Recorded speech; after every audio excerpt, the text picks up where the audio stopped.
Attorney Jonathan Nelson, reminding you that if you've been injured in an auto accident, it's important to have somebody on your side. When you need a lawyer, then you need Nelson. The skies above southern Nevada were roaring as Red Flag Nellis 25-2 recently wrapped up, welcoming 1,500 participants from 15 units, including the U.S. Air Force, U.S. Marine Corps, United Arab Emirates Air Force, Royal Saudi Air Force, and the Turkish Air Force.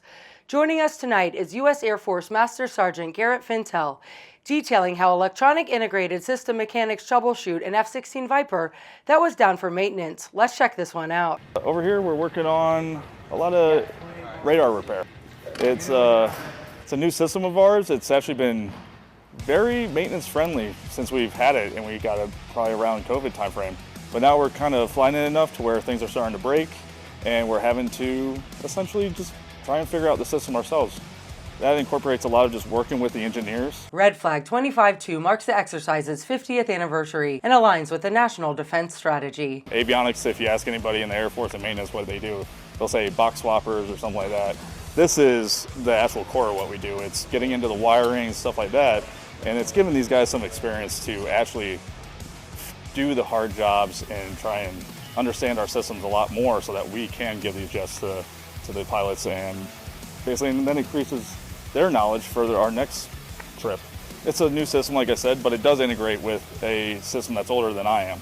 Now, dealing with that with the rest of these systems, it becomes exceptionally harder the more time we go and the more hours we put on these to keep maintaining them with all the systems that are under our purview, so to speak. And these guys just work every day. Red Flag was created from the Vietnam War as the U.S. Air Force lost thousands of airmen in combat and more than 1,700 aircraft. The era that we're running into, it seems like it's kind of unprecedented.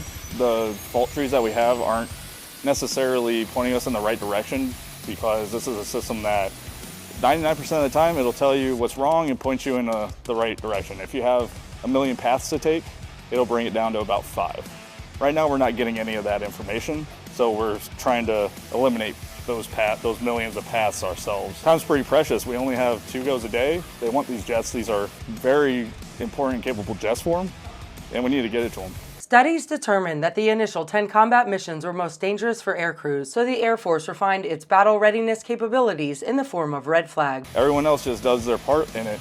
And at the final end of the road for the pilot itself, he needs everything that we work on to be able to put bombs on target and everything like that. So it's a lot of an integrated effort, and these guys are doing a fantastic job of essentially drinking through a fire hose to make it happen. Red Flag Nellis 25-2 concluded on the 21st.